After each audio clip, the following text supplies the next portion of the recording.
2√2 x³ plus 125কে কিভাবে আমরা উৎপাদকে বিশ্লেষণ করতে পারি। তো উৎপাদকে বিশ্লেষণ করতে হলে আমাদের কিন্তু মেইন টার্গেট থাকে যে কোনো কিছু সূত্রে ফেলতে হয়, নাহলে মিডিল টার্ম করতে হয়, এরকম কোনো প্রসেসে নিয়ে যাইতে হয়। তো এটাকে আমরা সূত্রে ফেলার চেষ্টা করব। কীভাবে সূত্রে ফেলবো?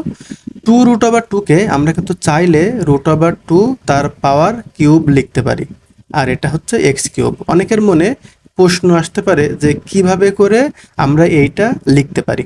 আচ্ছা, আমি এই বিষয়টা একটু ক্লিয়ার করার চেষ্টা করি।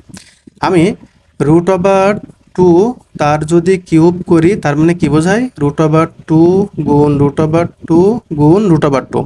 তো আমি যদি এই লাস্টের দুইটা √2 গুণ করি তাহলে 2 হয়।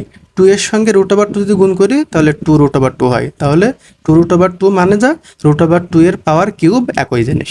আচ্ছা, এখন আমরা একটা সূত্র পড়েছি যে যদি a⁴m আর যদি b⁴m এমন হয় তাহলে a bকে ব্র্যাকেটে রেখে আমরা m দিতে পারি।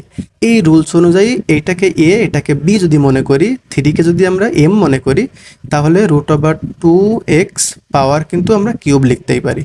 আর এটা হচ্ছে 5 তার কিউব। আচ্ছা, তাহলে আমাদের a³ প্লাস b³ সূত্রে পড়ে যাচ্ছে। তো এখন যদি এটাকে সূত্রে করি আমরা a³ প্লাস b³ তো সূত্র কি পড়বে?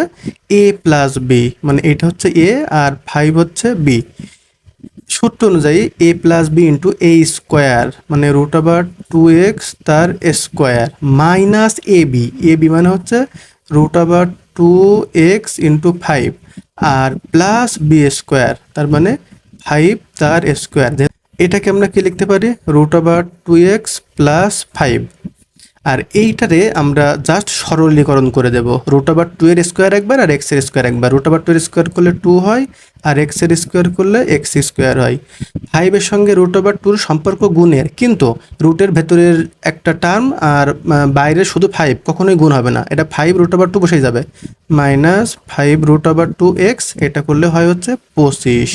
তাহলে আমাদের 2√2x³ প্লাস 125 এর উৎপাদকে বিশ্লেষিত রূপ √2x plus 5 into 2x² minus 5√2x plus 25।